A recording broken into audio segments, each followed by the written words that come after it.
Hello, welcome to the Elite Real Estate Podcast. I'm your host, Sam. This is my co-host, Will. How's it going, Will? All's good. Really excited for our guest today. How you doing, man? No, I'm doing great too. So I'm super excited to welcome our special guest, Amy Collins. She is a Colorado realtor.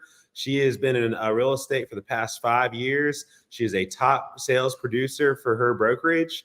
She's just got the Rising Star Award this past year, and she did over 25 plus million in sales in 2023.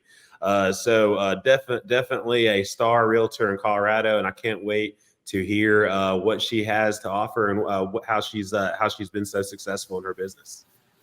Yeah. What's up, Amy? Hey guys, how are you? Thanks for having me. Yeah. Good. Well, we're happy to have you. So you definitely are a rising star in Colorado. So we want to hear more about it. Yes. Oh, you guys froze up on me. Oh, dang. Sorry, you froze up on me for a second. Oh, no worries. Okay. No, we were just. Can you hear me? Yeah, so we were just commenting how you're a rising star in Colorado, and we're looking forward to hearing about your story. Oh yeah, thank you so much. Yeah, it's been a good couple years. Colorado, is booming right now. It has been for the last couple years, but we did hit kind of a slow spot last year, so it was kind of nice to still kind of hold that title. And then coming in this year has just been, it's been amazing. I had 9 sales last month. I'm due for another 5 or 6 this month, and I think I've got about another 4 after that coming up. So things have been really good. I'm starting to expand a little bit. I started off mostly residential. Then I kind of got into agriculture a little bit. Now I'm kind of dipping my toes in a little bit of commercial. I've been kind of dabbling with the thought of maybe doing some property management. So trying to, broaden my horizons and kind of see what I can get going and, see what I can get, what kind of trouble I can get to this year. So that's really cool. So what kind of got you interested in real estate? I've always kind of had an interest in it. I've always had an outgoing personality. When I was younger, my mom had a really good friend. She is a local broker here, and she does really, really well. I've just always been kind of drawn to homes and seeing different things you can do with them. And as I got older and kind of started seeing the money side of it and investments and just the, not only the profits you can make, but just kind of the mark you can make in your area. It's just always kind of intrigued me. Colorado's huge for oil field. And so, years ago, I was in the oil field for a long time. And it was kind of just my comfort zone because it paid really well. But then I ended up getting pregnant with my first child, and I just couldn't go back. I had a hard time leaving her, so that kind of put me into a stay-at-home mom for a pretty long time. And when I gave that up, I decided to just run with it and try real estate. And it's kind of been my calling ever since. That's awesome. So that kind of brings me to 2 points. One, what you talked about a little bit earlier is kind of the state of the marketing in Colorado for real estate. And then we're going to leap back a little bit and talk about your childhood, college, life before real estate. So let's talk a little bit about what's happening, because obviously you're crushing sales. That's super exciting. Things are still, on that upward trend in Colorado. But we also kind of want to know Amy and kind of what led you, getting into the oil, like you just said, and then boom, now into real estate. Yeah. So, like I said, Colorado, especially where I'm from, Northern Colorado, we've been we're a pretty big oil field area. My stepdad, he's been in it his whole life.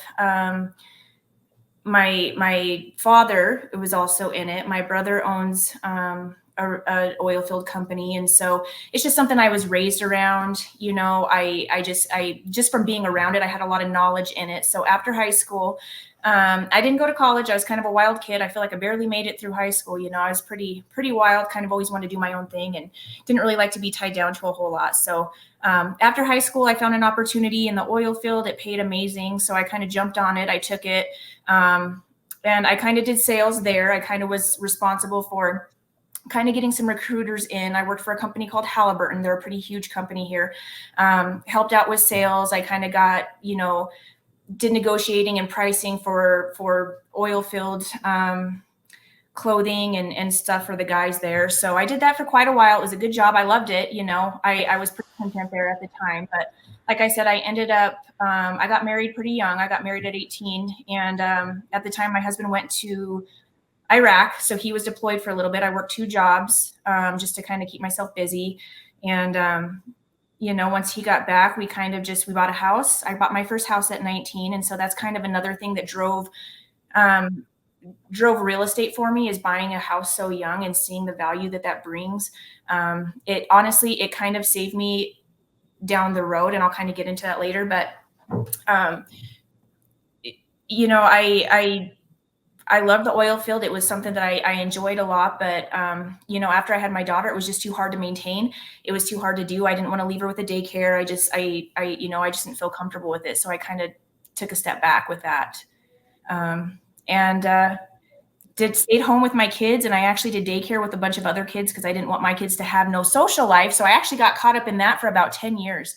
Oh, really? That's actually really interesting, because Will and I actually went to a daycare seminar like a couple months back, because there's such a high demand, and we were doing some research on that. So that's interesting. That was one of the things we found out about a lot of home daycares that do stuff like that. And hey, I just want to give you props, because like I think I want to highlight that how successful you are today, and that you didn't take the college route, because a lot of people still believe that college is required. And I'm gonna give props to my partner Will, because he's the educated one out of us. He's got an MBA, but me, I was kicked out of college. So I'm with you. I understand. Like I said, I didn't get through either. But you obviously are still a success today, and so I just think it's kind of cool to highlight that you don't have to do a traditional model of success. It does work. Look at Will; he's doing great. But like I said, though, it's cool your story. And you touched on it a little bit. I was going to ask you. So early in life, you mentioned that person who was a realtor that was friends with your mom. So I was going to ask you, has anyone inspired you to get into real estate? So tell us a little bit more about what she did that was so impactful. Well, as a kid, I kind of think I just admired her lifestyle. She did well for herself, obviously, and she had a lot of freedom. So, she was able to do the stuff that, my mom couldn't do, my parents couldn't do. They worked all day, they were at work Monday through Friday, where she kind of was the mom that would run all the kids around and could do things in the summertime and had, all these opportunities. And then as we got a little bit older, and I still keep in touch with her. In fact, she's the first brokerage I worked for when I got into real estate. And my little brother and her son are still very best friends. So I talk to them all the time. But, what intrigued me a little bit later on is, over the years, she's learned to invest in real estate, and now each one of her children have their own home. She's bought them each a home. And although it's a little close to comfort, they all live within a block of each other. And I don't know if that would be my cup of tea. It's still a great opportunity. And, I think a lot of people, a lot of people, they have 401ks, they have pensions, they have these things from their companies, and, being self-employed and being a real estate agent, you don't have those. So you have to get creative, and real estate is such a good investment, and it's one of the very few investments that can't really be taken away from you.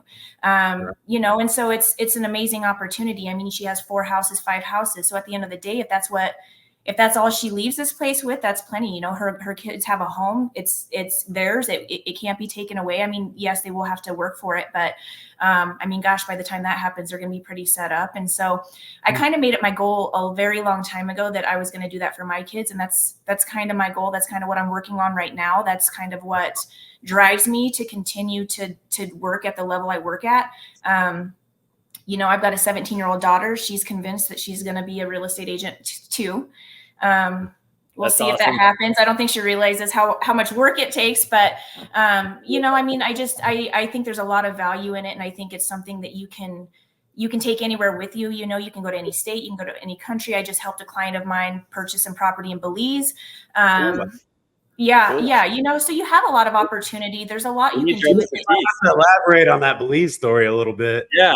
I mean, we need your expertise. I would love a place in Belize.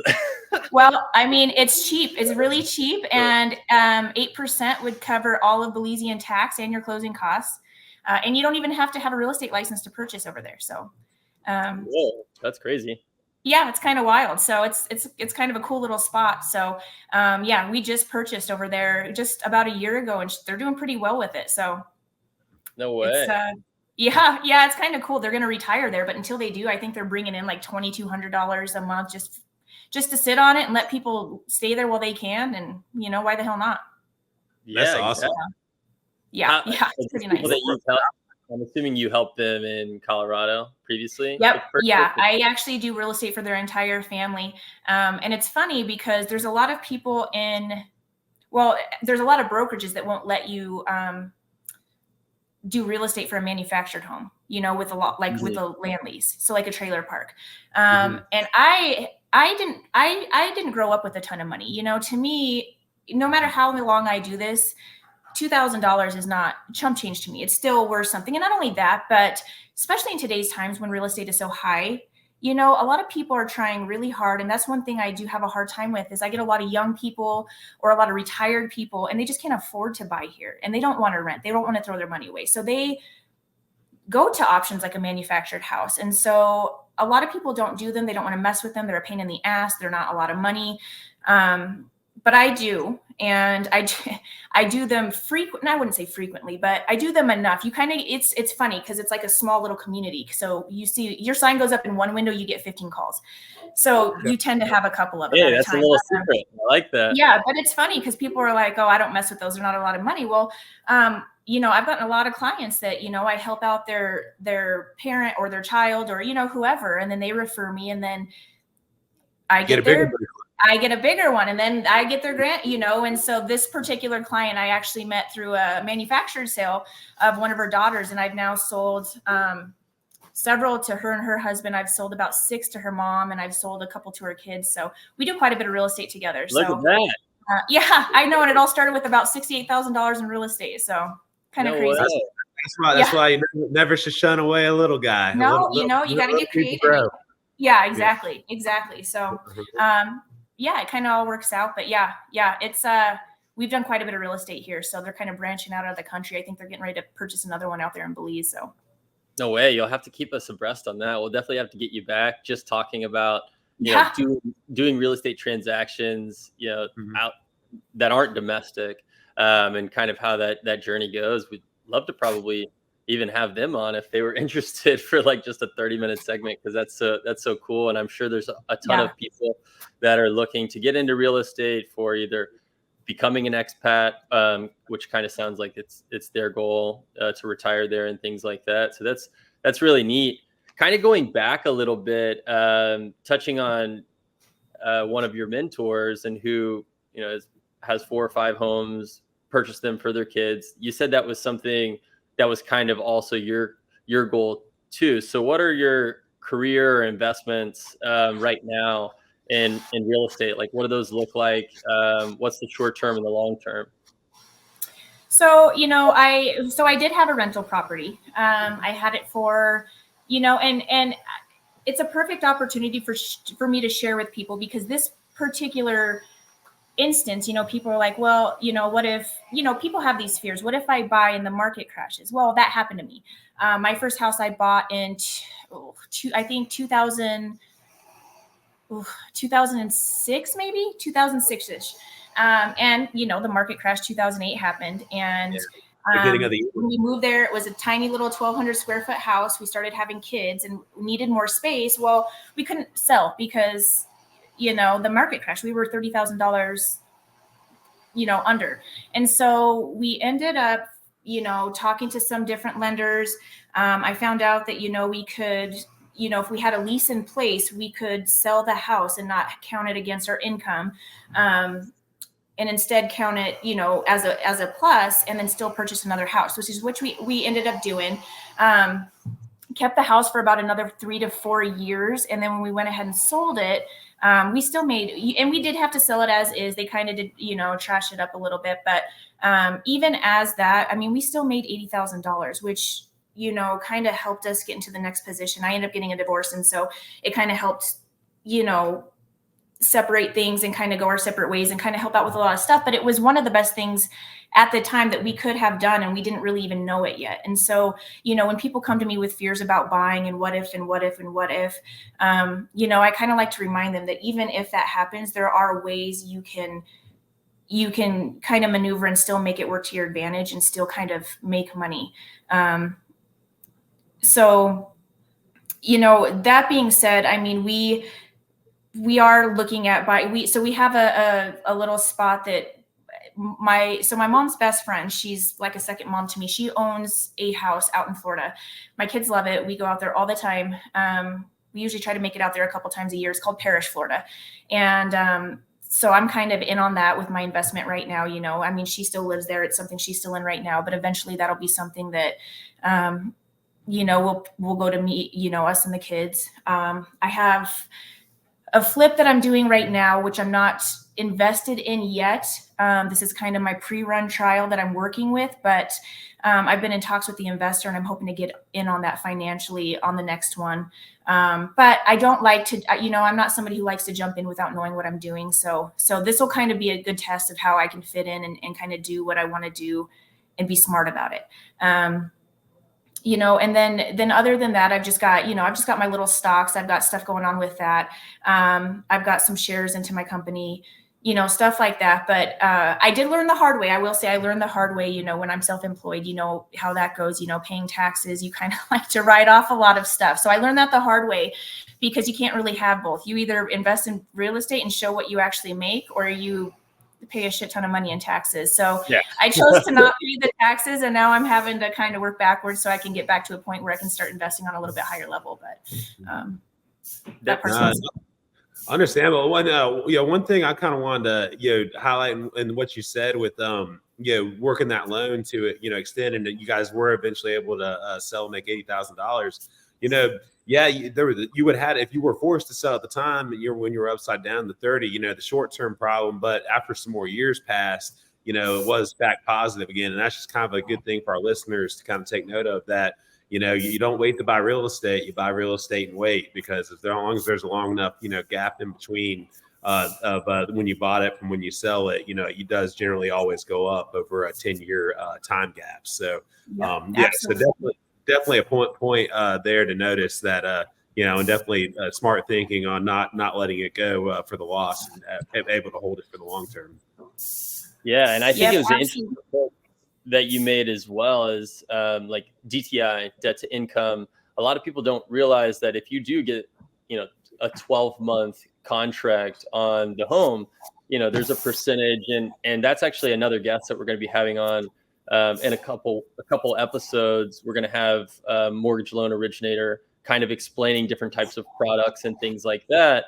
But you, as a very well-to-do real estate agent at that time, your career's transitioned to now. But then when you purchased a home, it's something that's interesting that a lot of people don't realize. You could have taken that $30,000 loss, and then who knows where that would have led you now. But kind of understanding a whole bunch of different loan options and things, which I'm sure you explain to all of your buyers and kind of guide them through the process with lenders that you use on different types of products that they have. But there's definitely creative options for financing and things like that.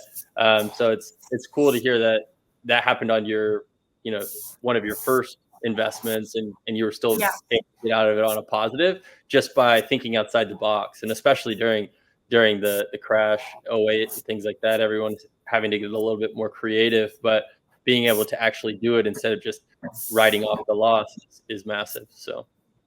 Well, thank you. Yeah. Hey, so what's your goal for the next 12 months in real estate? So I think moving forward in the next 12 months, I really want to kind of try to broaden my my knowledge on agriculture and commercial real estate. I've also want to kind of dip my feet in a little more to the flips. Like I was saying, they're kind of intriguing me right now. There's a lot to them. I kind of want to learn a little bit more about them. I'm kind of trying to figure out, just I'd like to know, what makes more sense to flip a house and rent it out, to flip it and sell it off, best areas to do so. It's kind of appealing to me at the moment. That might change. I'm kind of spur of the moment. So what appeals to me today might not appeal to me in a week even, but those things are all kind of appealing to me. I like knowledge. I like learning. I like learning new things. So, I'm pretty solid on residential real estate for the most part. So I'd really like to kind of try, broadening that. I really want to invest in, I'd like to get a rental property this year to kind of start with my whole plan with having a place for each one of my kids. So far we have, I'm on a property with my father, and then, we've got the one in Florida eventually, I'm hoping. And if we can get a rental property this year, that'll knock off a few, and then we'll have one more to get. So I'm hoping this year will be the year I can kind of delve into that a little bit. So would that be mostly? Yeah, would that be mostly in Colorado, or do you? I know you've mentioned Parrish, which is kind of like that Sarasota, Bradenton area. Do you like Florida, or? I love Florida. We love Florida. It's a little nerve-wracking to me to invest. It's a little nerve-wracking to me to invest out of state with a stranger. Sure. Obviously, it's easier with her because I know her. I know her house. We go out there all the time. Specifically because I'm doing a flip right now, and the investor that I'm working with is out of state, and it's been pretty messy. It's pretty bad. It was a foreclosure. They bought a pre-foreclosure and let the homeowners stay past foreclosure, and it's just trashed. I mean, it's probably the worst. If I would have thought about it, I should have taken some videos for you guys. You could see how bad. It's pretty wild. It sits on about 1.5 acres. It's a beautiful home, but it's trashed. And so, he actually just flew in yesterday. We just met in person for the first time yesterday, and he's kind of like, I think he's a little shell shocked. He didn't quite know how bad it was going to be. And not only that, but where he lives. So him and his partner are out of Tennessee. Mm-hmm. Prices are very different in Tennessee than here. So finding contractors and trying to find the best bang for your buck is not quite the same. So that scares me a little bit to kind of go somewhere where I cannot be on top of it and making sure I know exactly what's going on. So I don't know if I'll get out of the, Colorado anytime soon, but I'd like to stick to around here and what I can know and where I can kind of keep my eyes on things so far. Well, if you're good at those agriculture and lots, we know some people that like to do new construction, so it's a little less of a mess. Yeah. Well, yeah, and new construction out here is crazy right now. It's oh my gosh, it's booming right now. It's crazy right now. So, but agriculture is pretty good out here. But we're starting to get less and less land. So we'll see. I actually just had a 218 acre property, and I was trying to get some developers for a new build in here, but market wasn't quite right. That was like the end of last year. So, but yeah, there's lots of opportunities out there, lots of stuff to learn about, lots of cool things to do with real estate. It's always intrigued me. It still does. I love my job. I don't ever get bored. I get stressed, but I don't ever get bored. So I guess that's a good thing. But yeah, that's going to be my goal for this year, is just to grow my own wealth and continue to help other people. I just hope I can keep up. It's been kind of crazy. I just finally got an assistant to kind of help me out with stuff a little bit.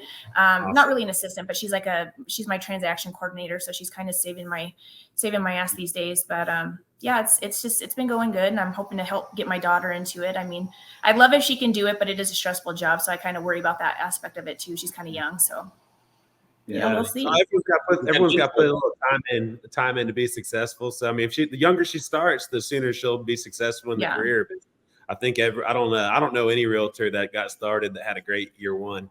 Almost everybody. Yeah. They were like, year one sucked, but by year two, I got it figured out and started making some money.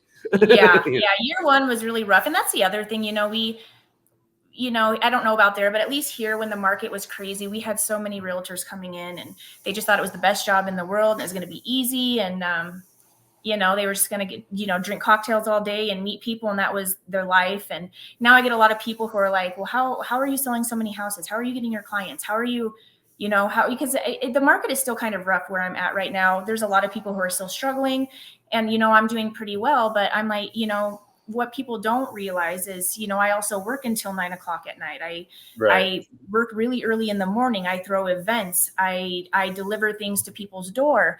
I work almost every single weekend. I do a lot to get a lot. So, I don't just show a few houses. I put in calls, almost every single day I'm putting in calls. When I show houses, I accommodate people. If somebody has to show it at 9, if I have to show a house at 9 o'clock at night, that's just what I have to do. So, and my kids know the struggle. I mean, there's a lot of times we're on vacation and I've got my computer and they're like, Mom, we're on vacation. I'm like, well, this is how I pay for this vacation because my job doesn't rest. I don't have, I don't have the opportunity to take a break because, if you don't answer that call, somebody else is going to. And unfortunately, that's just the name of the business. And so, it's a learning curve and there's a lot that you have to do. In this field particularly, I feel like, you get out what you put into it. And unfortunately, sometimes I have to put quite a bit into it. So it's not a bad thing, but it is a stressful thing. And I do, that is one thing I guess I would also say would be my goal for this year is to maybe learn balance a little bit more. Because I do work quite a bit. So, it takes a toll. So I think you're setting a great precedent because that's similar in Florida, Colorado. I mean, areas that everyone was flooding to during COVID got really, really hot and everyone was thinking, oh, I could be a realtor and drink cocktails all day, like you'd mentioned. So you kind of, dipped your toe into all the work that you're doing. What do you think's been your best relationship builder and the reason that you're continually getting these sales over and over again, where some other realtors, not just in Colorado, but all across the country are really struggling with these high interest rates and things like that? What do you think has been kind of your secret? I don't know if it's necessarily a secret, but I am just a very personable person. I like to do everything myself. So my clients, I'm very hands-on with. I call them every single day. When they say, hey, the lender called and, I'm kind of confused, I take it upon myself to call, figure out what's going on. I relay that to them. I continue my relationship afterwards. One of my clients just got married all the way at Garden of the Gods, 3.5 hours away. And she invited us and we showed up and we went to her wedding and she was like, I can't believe you did that. And,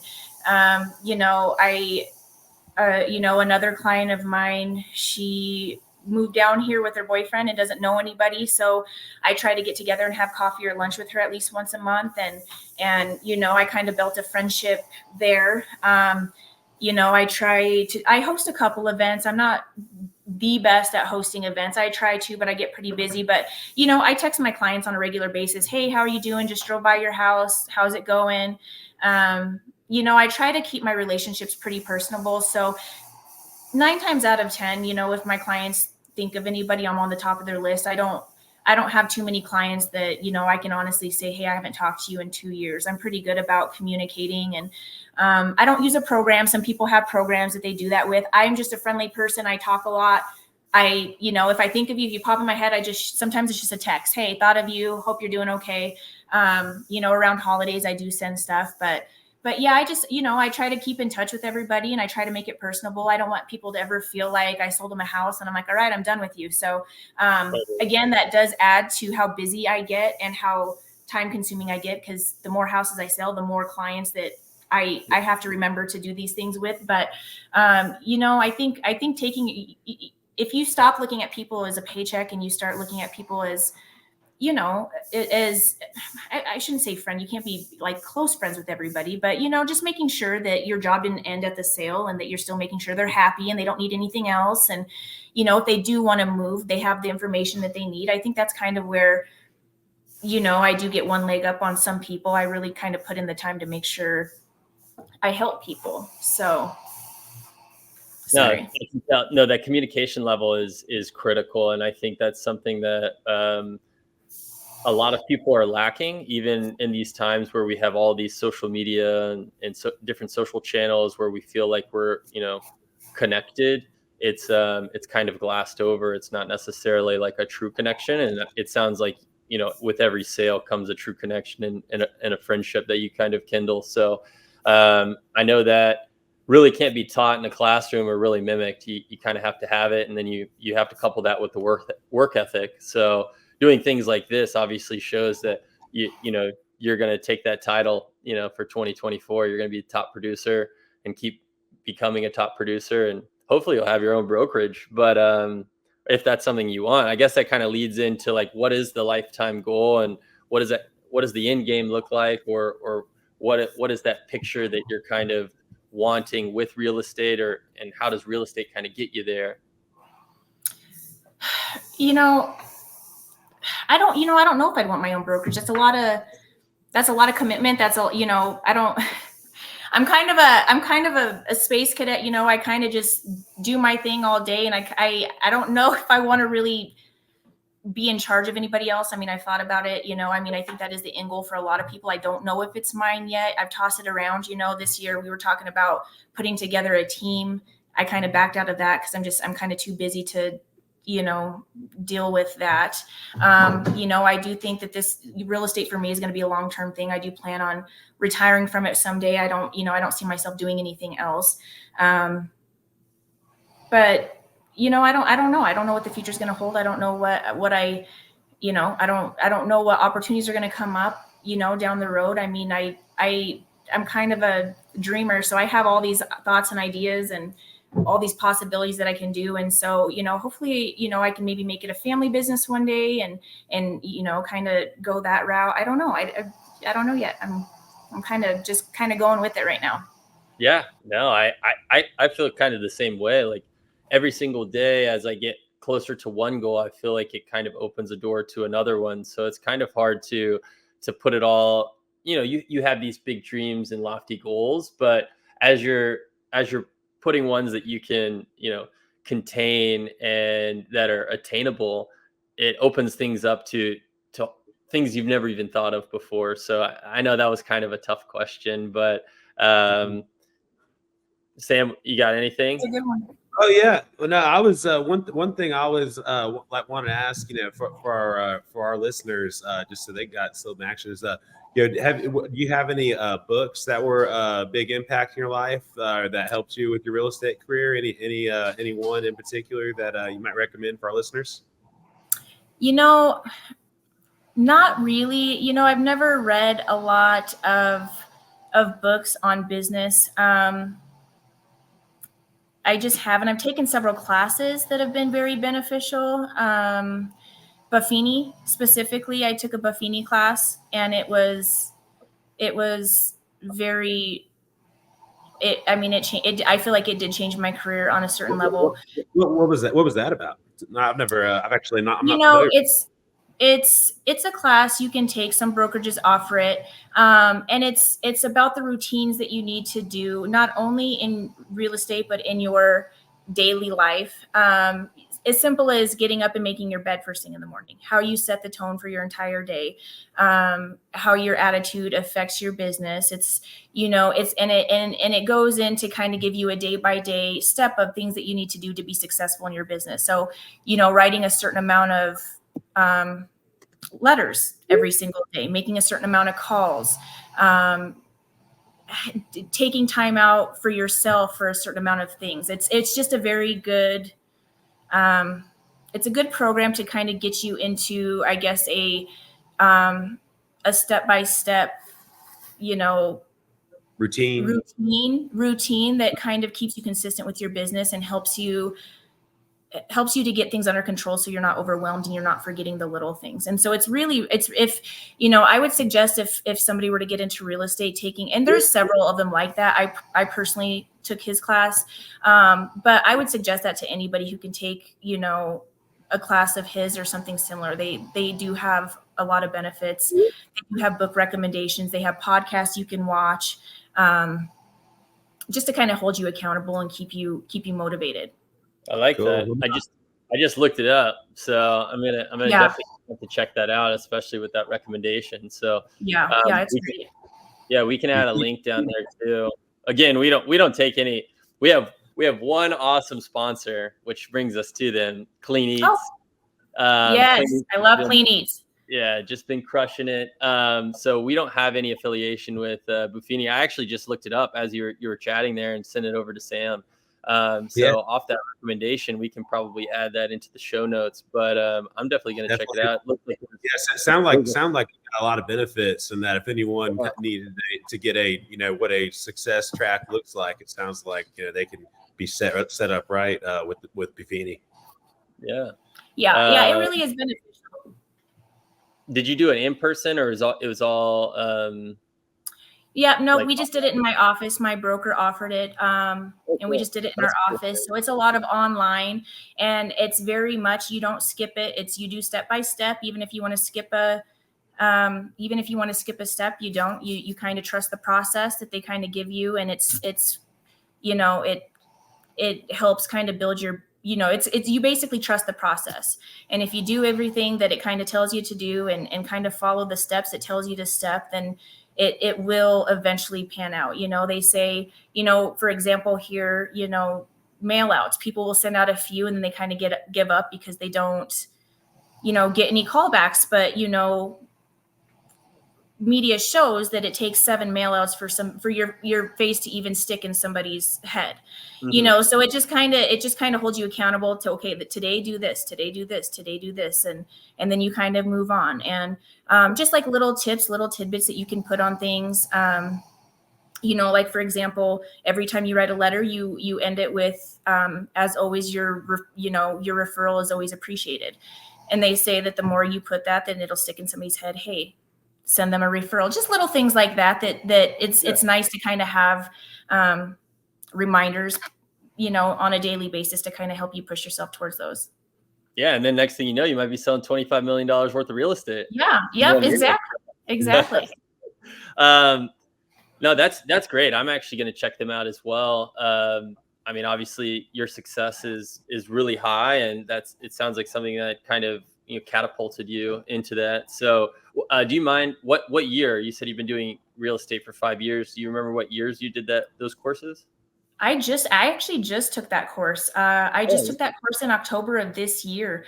And so it's very good in any stage of your career. If you're looking for ideas on how to start, but if you're also looking on how to get out of a rut, or you're kind of looking, to get some fresh ideas, and just to hold yourself accountable. I mean, it really, it's great. I was a little skeptical at first. I think it was around $500, and I'm not good at showing up to the op. My team is always like, oh, look who finally decided to show up, because I'm busy. So I just kind of do my own thing. Most of the time I work from my house.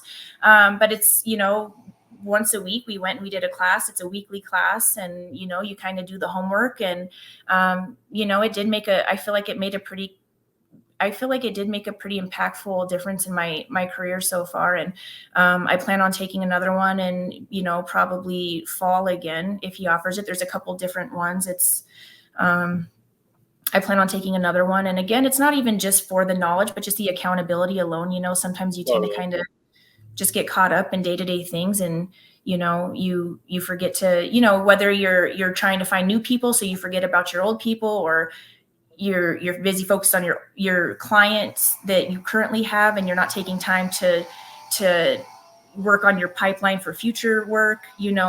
There's so many challenges, and we don't really have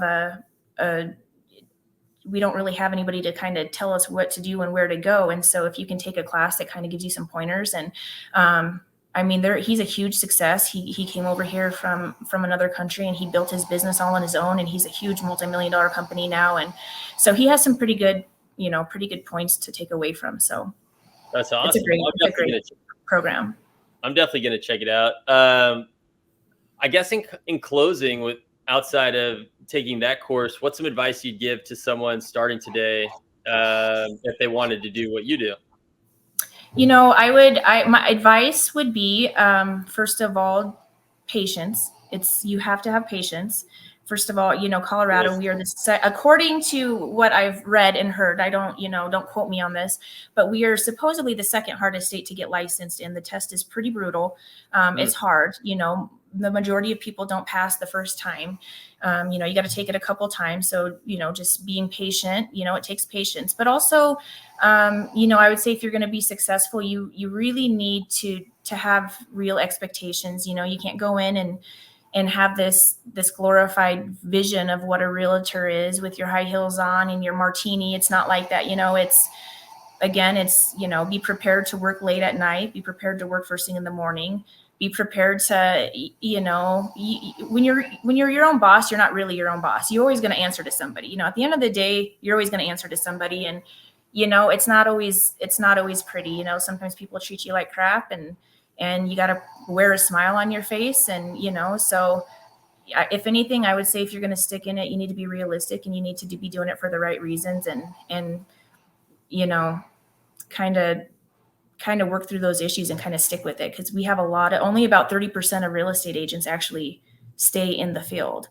Wow. And, I think it's because they don't realize how hard and tedious it can be. So that'd be my suggestion. If you're getting in it because you just think it's good money, then you probably aren't going to last. But, you know, if you're passionate about real estate and you think that you can make a difference, and it intrigues you, and, you know, investments intrigue you, then yeah, I think you'd be great at it. But, you know, you got to be careful, and it's a tricky career too. I mean, there's a lot of, I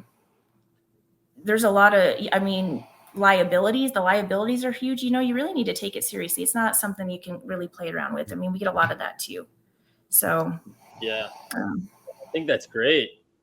Sam, you got anything? No, I was just gonna say, I think my biggest takeaway from listening to Amy is that if you put your customers first and you really do everything you can to take care of them, that's what will lead to you having a successful career. Because that was the thing I kind of kept you know, hearing all throughout, you know, the conversation was that, you know, everything that, you know, you do to provide value, you know, to the people you're helping. And obviously, you know, it's a lot of value because you're getting all those referrals and selling to people's family members and things like that, you know. So you selling us a place in Belize, you know, I'm excited. Yeah. I know. I haven't been yet, but I hear the snorkeling's amazing. So I'm kind of looking into it myself. I did go to Belize once as a kid with my dad to go snook fishing. So I've been snook fishing in Belize and saw the Mayan ruins. So it's a cool place. Definitely check it out. We might, like I said, we might need to do an episode with you and your client.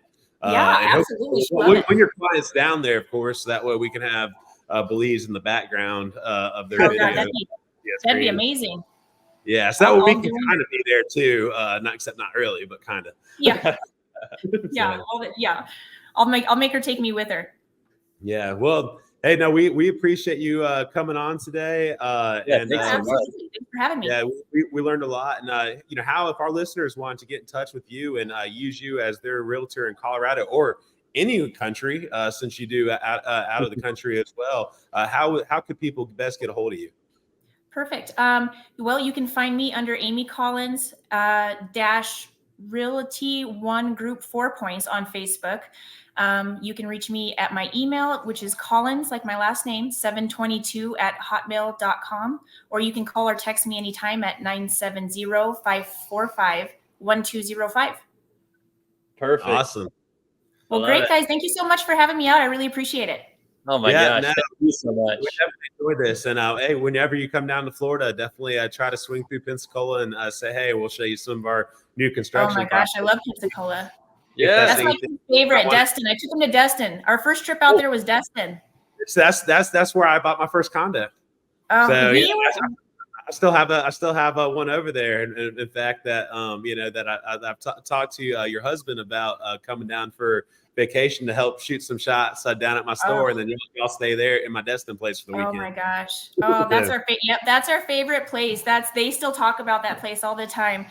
It was amazing. We went out there. I actually took my parents with me, and my stepdad fell in love with it, and so he actually wants to buy a place down there. We'll see. We're kind of trying to talk him into it right now. It's perfect down there. We know some people. So yeah, my son likes catching the little crabs. The little crabs that everybody goes out and finds in the dark at night. That was his favorite thing. He still remembers it. Yeah. Yeah. I That's love always it. a good time as a kid. Oh yeah, Well, yeah. hey, Fun we times. appreciate you coming on, and like Perfect. I said, we hope all of our guests in Colorado give you a call so you can be their realtor. And I'm gonna let Will close us out. Perfect. Yeah, Thank you so much. Yeah, thanks so much. I super excited to have everyone on. Sam, always appreciated. Amy, so great. Sam, where can we find you? Yep. So the best way to find me is on my Instagram at Sam_FloridaMan. So just shoot me a DM there if you're looking at any real estate deals that you'd like me to give my opinion on, or if you're looking to partner on anything, or if you're a private money lender. I am always looking for private money that wants to invest. So please give me a shout at Sam_FloridaMan. Let's go. Awesome. Mhm. Well, thanks everyone. Definitely check out our YouTube, now our Spotify, anywhere where you get your streaming done. Podcast is live, and check out our website. We're really excited. We want to get to know you guys as investors, and hopefully like and subscribe, and hopefully we can get you guys on the podcast. So Cool. See y'all next time. See you next time. Thanks. Thanks.